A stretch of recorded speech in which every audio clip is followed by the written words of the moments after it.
বিয়েতে ৫১টা শাড়ি পেয়েছিল মেয়েটা। অষ্টমঙ্গলায় ফিরে এসে আরও ৬টা। এত শাড়ি একসঙ্গে সে জীবনে দেখেনি। আলমারির প্রথম থাকে সে রাখল সব নীল শাড়িদের। হালকা নীল একটাকে জড়িয়ে ধরে বলল, তুই আমার আকাশ। দ্বিতীয় থাকে রাখল সব গোলাপিদের। একটা গোলাপিকে জড়িয়ে সে বলল, তোর নাম অভিমান। তৃতীয় থাকে ৩টে ময়ূর, যেন ৩ দিক থেকে ছুটে আসা সুখ। তেজপাতা রং যে শাড়িটার, তার নাম দিল বিষাদ। সারা বছর সে শুধু শাড়ি উপহার পেল। এত শাড়ি সে কি করে এক জীবনে পরবে? কিন্তু বছর যেতে না যেতেই ঘটে গেল সেই ঘটনাটা। সন্ধ্যের মুখে মেয়েটি বেরিয়েছিল স্বামীর সঙ্গে চাইনিজ খেতে।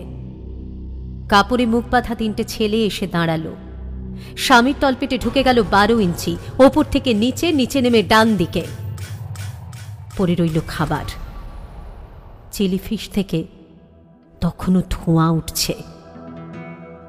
এর নাম রাজনীতি, বলেছিল পাড়ার লোকেরা। বিয়েতে ৫১টা শাড়ি পেয়েছিল মেয়েটা। অষ্টমঙ্গলায় ফিরে এসে আরও ৬টা। একদিন দুপুরে শাশুড়ি ঘুমিয়ে সমস্ত শাড়ি বের করে ৬তলার বারান্দা থেকে উড়িয়ে দিল নিচের পৃথিবীতে। শাশুড়ি পরিয়ে দিয়েছেন তাঁকে সাদা থান। ১৯ বছরের একটা মেয়ে, সে একা। কিন্তু সেই থানও এক ঝটকায় খুলে নিল ৩জন পাড়ার মোড়ে। একটি সদ্য নগ্ন বিধবা মেয়ে দৌড়চ্ছে আর চিৎকার করছে, বাঁচাও।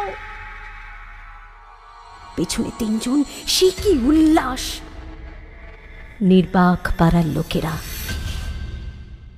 বিয়েতে ৫১টা শাড়ি পেয়েছিল মেয়েটা। অষ্টমঙ্গলায় ফিরে এসে আরও ৬টা। বিয়েতে ৫১টা শাড়ি পেয়েছিল মেয়েটা।